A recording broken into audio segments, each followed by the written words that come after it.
बिस्मिल्लाहिर्रहमानिर्रहीम। अस्सलाम वालेकुम। कैसे हैं फ्रेंड्स? उम्मीद करती हूँ आप खैरियत से होंगे। अल्हम्दुलिल्लाह मैं भी खैरियत से हूँ। आज मैंने बहुत ही मज़ेदार, बहुत ही लजीज जो है बकरे का गोश्त बनाया है, जो ईद बहुत ही करीब आ रही है और आपको बहुत इजी रहेगा इस तरीके से अगर आप ईद वाले दिन कुक करेंगे जो है बकरे का गोश्त। तो ये देखें, इसलिए ये मैंने रेसिपी आप लोगों से शेयर की है ताकि आप लोगों के लिए आसानी हो जाए।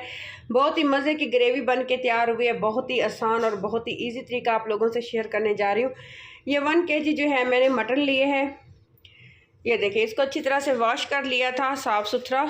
तो इसको हम कढ़ाई में डालेंगे। फिर इसमें तकरीबन 1 kg का मैं आपको क्वांटिटी बता दूं, तकरीबन 2 गिलास मैंने इसमें पानी डाले हैं।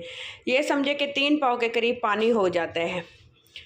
तो इसमें 2 मीडियम साइज़ के जो है चॉप किए हुए प्याज और ये देखें 10 से 15 जमे लहसुन की थी। लहसुन का इस्तेमाल ज़्यादा कीजिएगा क्योंकि स्मेल ख़त्म होती है इससे।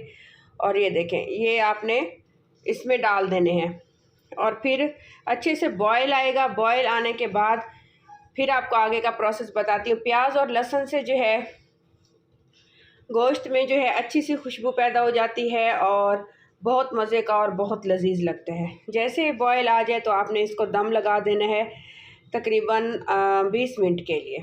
20 मिनट लगेंगे पानी खुश्क होने में और आंच जो है बिल्कुल बारीक कर देनी है।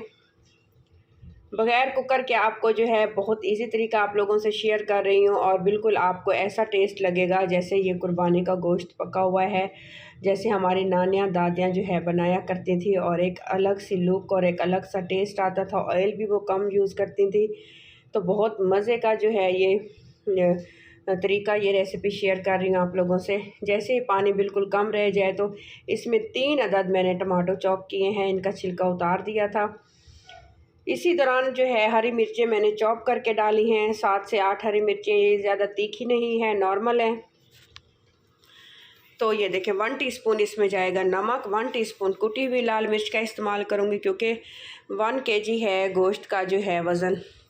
हल्दी जाएगी 1/2 टीस्पून, ज़ीरा पाउडर 1/2 टीस्पून, सूखा धनिया पाउडर।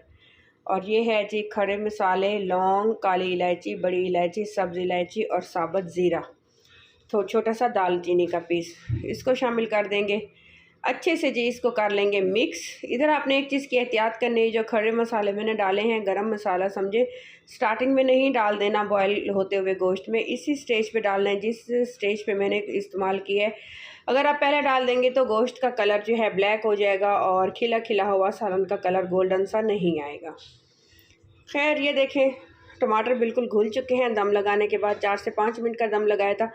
अब हमने इधर क्या करना है, इधर मैं इस्तेमाल करूँगी ऑयल का।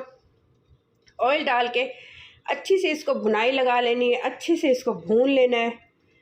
फिर जो है माशाल्लाह माशाल्लाह बहुत ही लजीज और बहुत ही मज़े का जो है इसका जो है एक टेक्सचर आएगा और इसका टेस्ट भी डेवलप हो जाएगा। ये देखें, कुकिंग ऑयल डालूँगी, ज़्यादा ऑयल मैं इस्तेमाल नहीं कर रही। ऑयल की क्वांटिटी मैंने बहुत कम रखी है। तो आप अपने टेस्ट के अकॉर्डिंग आप जितना खाना चाहें आप डाल सकते हैं, नो इशू। ये देखें, अच्छे से इसको मिक्स करेंगे, अच्छे से भुनाई लगा देंगे। पूरा मसाला जो है खुश्क हो जाए, बोटियों को चिपक जाए, ऐसी आपने भुनाई लगानी है। तो ये देखें माशाल्लाह माशाल्लाह बहुत मज़े का और बहुत अच्छा ग्रेवी वाला जो है हमारा मटन बन के तैयार होगा। इधर हम लोग क्या करेंगे, अब हम पानी का इस्तेमाल करेंगे। ऑलरेडी हमारा गोश्त बिल्कुल कुक हो चुका है, पक चुका है। अब इसमें मैं इतना पानी इस्तेमाल करूँगी, देखूँगी कि मुझे कितनी ग्रेवी चाहिए और मुझे कितना शोरबा रखना है, तो मैंने उसके मुताबिक ही इसमें पानी की क्वांटिटी शामिल करूँगी। तकरीबन 1 से 1.5 गिलास का पानी का इस्तेमाल किया है मैंने। ये देखिए इस तरह से। फिर बिल्कुल बारीक आंच पे 15 से 20 मिनट के लिए बिल्कुल बारीक आंच पे मैं इसको छोड़ दूँगी, बिल्कुल बारीक आंच पे। और अच्छे से जो है गोश्त भी बिल्कुल पक जाएगा, कुक हो जाएगा और ग्रेवी भी हमारी अच्छी सी तैयार हो जाएगी। और लास्ट में जो है इसकी खुशबू और ख़ूबसूरती को बढ़ाने के लिए हरा धनिया और हरी मिर्चों का साबित हरी मिर्चों का इस्तेमाल करूँगी। ये देखें माशाल्लाह माशाल्लाह बहुत ही लेसदार शोरमा और गोश्त हमारा बिल्कुल मक्खन जैसा मुलायम और नरम सॉफ्ट जो है हमारा रेडी हो चुका है। ये देखें, इसी तरीके से आप जो है बना के देखिएगा। मटन इंशाल्लाह ताला आप लोगों को बहुत पसंद आएगा। अगर आपको ये मेरी रेसिपी इस स्टेज पे अच्छी लग रही हो तो प्लीज़ मेरे चैनल को सब्सक्राइब कर दीजिएगा, क्योंकि अजीम होते हैं वो लोग जो दूसरों की हेल्प और मदद करते हैं। आपका एक बेल आइकन दबाने से मेरी तो लाइफ बदल जाएगी। और आप लोगों का बहुत बहुत शुक्रिया, जो लोग पहले से सब्सक्राइब कर चुके हैं उन लोगों का भी बहुत बहुत शुक्रिया। फाइनल लुक बिल्कुल मिस मत कीजिएगा। ये देखें माशाल्लाह माशाल्लाह बहुत लजीज बहुत ही मज़ेदार जो है बन के तैयार हो चुके हैं। अपना ख्याल रखिएगा, दुआओं में मुझे याद रखिएगा। अल्लाह हाफिज़।